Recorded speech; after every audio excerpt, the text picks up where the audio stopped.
ओम शांति। आज प्यारे मीठे बाबा की मुरली मंथन की डेट है 11 अक्टूबर 2024। तो आज शुभ नवरात्रि की 9वें दिन है, अर्थात नवी माता है हमारी सिद्धिदात्री माँ। तो उनका भी रहस्य समझ लेते हैं आध्यात्मिक। तो भगवान शिव ने माँ सिद्धिदात्री की 8 सिद्धियाँ दी थी, 8 सिद्धियों से सजाया था। इन सिद्धियों में अणिमा, महिमा, गरिमा, लघिमा, प्राप्ति, प्राकाम्य, इष्टिव और वशित्व शामिल है। इन्हीं माता की वजह से श्री शिव को अर्धनारीश्वर नाम मिला, क्योंकि भगवान शिव से इन्होंने ये 8 शक्तियाँ प्राप्त की। क्योंकि सिद्धिदात्री के कारण ही शिव जी का आधा शरीर देवी का बना, क्योंकि शिव ने जिस शक्ति की मतलब रचना की, उन्होंने कहते हैं ना शिव समान बन गई। ज्ञान को इतने अच्छे से उसका रसपान किया कि स्वयं भी वो शिव ही बन गई। तो दोनों आधे आधे दिखाई देते हैं, जिससे हम अर्धनारीश्वर का रूप मानते हैं। हिमाचल का नंदा पर्वत इनका प्रसिद्ध तीर्थ स्थान है। मान्यता है कि जिस प्रकार इस देवी की कृपा से भगवान शिव जी ने मतलब 8 सिद्धियाँ को धारण किया, ठीक उसी प्रकार इनकी उपासना करने से अष्टसिद्धि और नवनिधि, बुद्धि और विवेक की प्राप्ति होती है। क्योंकि भगवान शिव ने सिद्धिदात्री माँ का प्रादुर्भाव किया, की रचना की, और उन्होंने जो ये 8 शक्तियाँ प्राप्त की, इसलिए वो अष्टभुजी भी कहलाई। इनका आसन है कमल आसन पर विराजमान 4 भुजाओं वाली माँ सिद्धिदात्री लाल साड़ी में विराजित रहती है। इनके चारों हाथों में सुदर्शन चक्र, शंख, गदा और कमल रहता है। सिर पर ऊंचा सा मुकुट और चेहरे पर मंद मुस्कान, ये माँ सिद्धिदात्री की पहचान है। तो सुदर्शन चक्र अर्थात स्वदर्शन चक्र, खुद को जानना और पूरी सृष्टि चक्र को जान लेना, यही है संपूर्ण ज्ञान। शंख है ज्ञान का शंखनाद। गदा, जिससे अपने अंदर की कमी कमजोरियां अर्थात उसको मार गिराना। और कमल, कमल आसन पर विराजमान रहना। हस्त कमल, मुख कमल, नयन कमल, पद कमल, पूरा शरीर ही कमल पर विराजमान, ये है माँ सिद्धिदात्री की पहचान। तो सिद्धिदात्री अर्थात सर्व सिद्धि, सर्व मनोकामना पूर्ण करने वाली।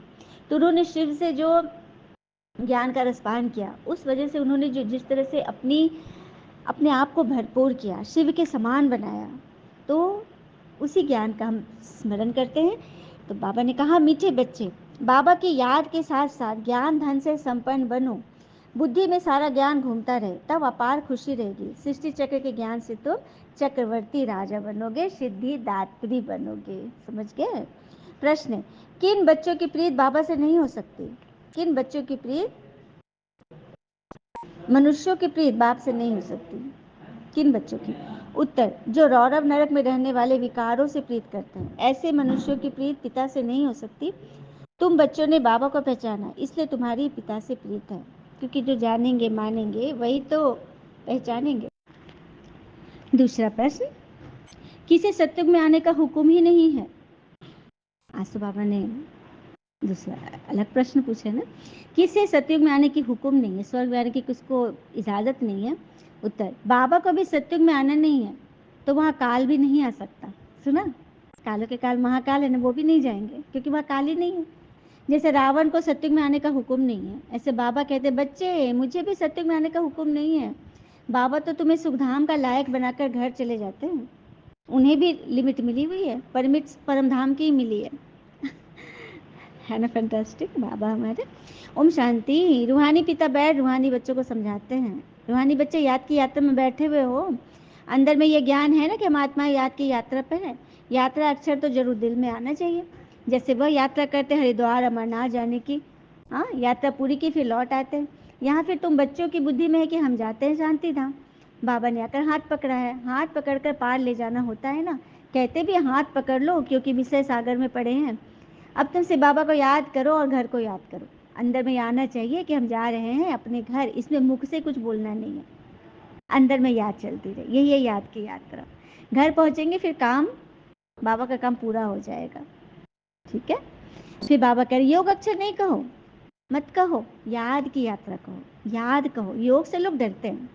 तो आत्मा को यात्रा करनी है, वह होती जिस्मानी यात्रा शरीर के साथ, और तुम कहते हो आत्मा की यात्रा मन के साथ। फिर आगे बाबा कह रहे हैं,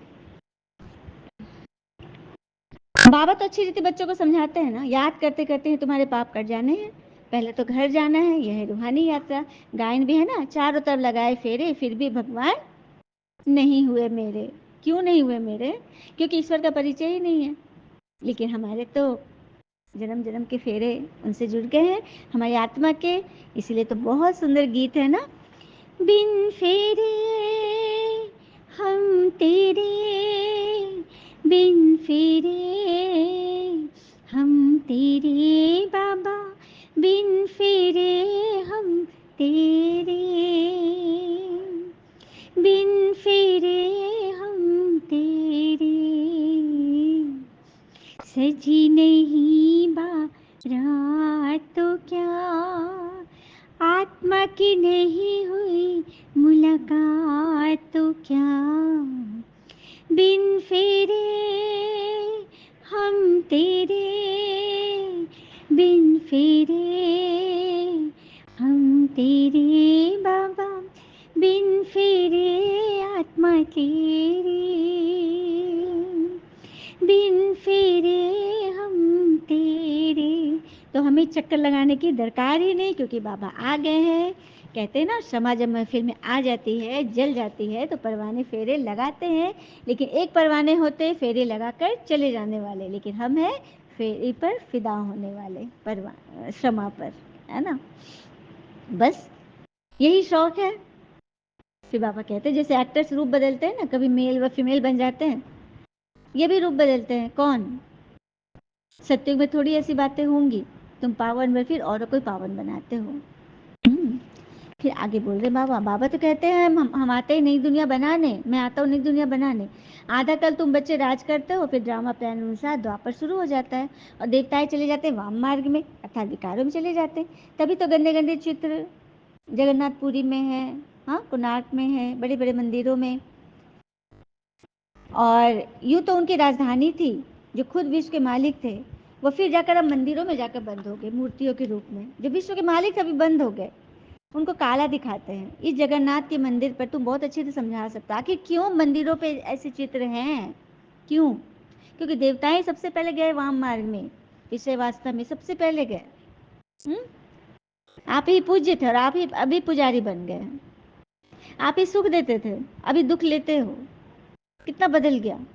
इसी बदलाव को तो बाबा फिर से बदलने आए हैं। हाँ, किसी को दुख मिला, देखो जैसे दुनिया में क्या होता है, बच्चा जन्मा तो खुशी हुई, बच्चा को कुछ हुआ, शरीर छूटा तो रोने लग पड़ेंगे, कहेंगे भगवान ने दुख दिया।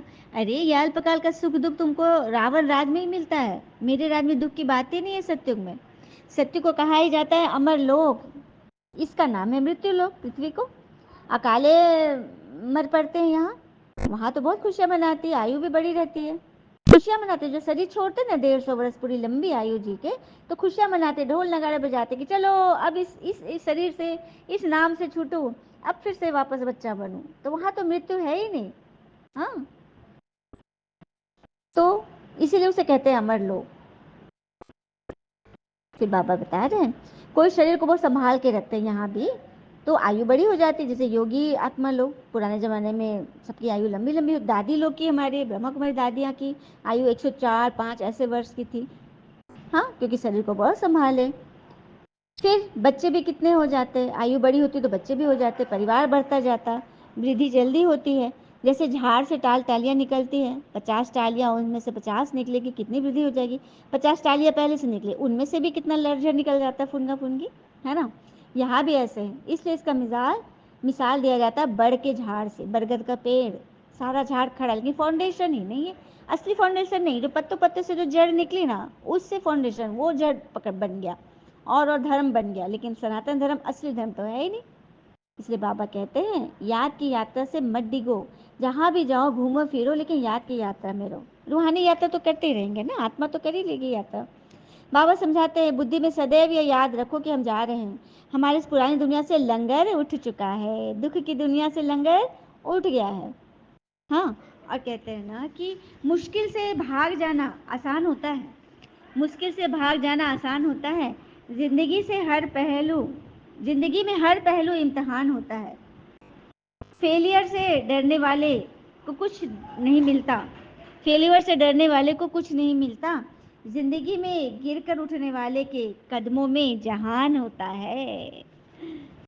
तो बाबा ऐसे बच्चे को चुनते हैं जो गिरकर भी संभलते हैं और उठते हैं और उठाते हैं। ठीक है, तो लंगर उठ चुका है। दुख की लंगर अपना उठ गया तो क्या सबका नहीं उठाएंगे। नैया उस पार जानी है, गाते हैं ना, नैया हमारी पार ले जाओ, बीच भंवर में नाव है मेरी, कब पार लगानी है ये जानते ही नहीं, कौन लगाएगा। बस गाते रहते भवसागर पार कराओ कराओ। अरे उनका परिचय तो हो, संबंध तो जुड़े। तो मुख्य याद की यात्रा, उस याद से ही हमें भगवान मिलेंगे जो हमारी नैया को ज्ञान के श्रीमत पर बैठ जाए, हाँ, और मुरली की चप्पू चलाते रहे, भवसागर पार हो जाएंगे बाबा की याद से। अच्छा, मीठे मीठे बच्चों प्रति भगवान की नमस्ते, हम बच्चों की भी प्यारे बाबा को नमस्ते। धारणा के लिए मुख्य सार, पहली पॉइंट, बुद्धि में सदैव याद रहे कि हम जा रहे हैं, हमारी नैया का लंगर पुरानी दुनिया से उठ चुका है, हम है रूहानी यात्रा पर, यही यात्रा करनी और करानी है। दूसरी पर, किसी भी बड़े आदमी के सामने निर्भयता से बात करनी है, डरना नहीं है, भपके से फंक नहीं होना है, मूंझना नहीं कि बहुत बड़ा आदमी है, अरे आपसे बड़ा कोई है। कहते हैं ना, सफल होने के लिए नहीं बल्कि मूल्यवान बनने के लिए कोशिश करो, मूल्यवान बनो। ठीक है, जो बाबा बना रहे हैं आपको, देहाभिमानी बनने की आदत डालो। वरदान है, व्यर्थ व माया से इनोसेंट बन, दिव्यता का अनुभव करने वाले महान आत्मा भव। व्यर्थ व माया से इनोसेंट बन, दिव्यता का अनुभव करने वाले महान आत्मा बनते हैं। तो महान आत्मा अर्थात सेंट उसे कहेंगे, संत उसे कहेंगे जो व्यर्थ व माया से इनोसेंट हो, पता ही नहीं कि ये माया है, जानते ही नहीं, मैंने उसको बुलाते ही नहीं, पहचानते ही नहीं, अनजान को थोड़ी ना कोई बुलाता है। ठीक है, जैसे देवताएं इससे इनोसेंट थे, ऐसे अपने वो संस्कार इमर्ज करो, आदि संस्कार इमर्ज करो, व्यर्थ के अविद्या स्वरूप बनो, क्योंकि यह व्यर्थ का जोश कई बार सत्यता का होश, यथार्थता का जोश समाप्त कर देता है। इसलिए समय, श्वास, बोल, कर्म सब में व्यर्थ से इनोसेंट बनो। जब व्यर्थ की अविद्या हो जाएगी ना तो दिव्यता स्वतः आ जाएगी। सुना, व्यर्थ भरा पड़ा है, उसको हटा दो, तुम खाली हो तो दिव्यता अपने आप आए, क्योंकि अंदर है, इमर्ज हो जाएगी और वही आपको अनुभव कराएगी। स्लोगन, फर्स्ट डिवीजन में आना है तो ब्रह्मा पिता के कदम पर कदम रखो।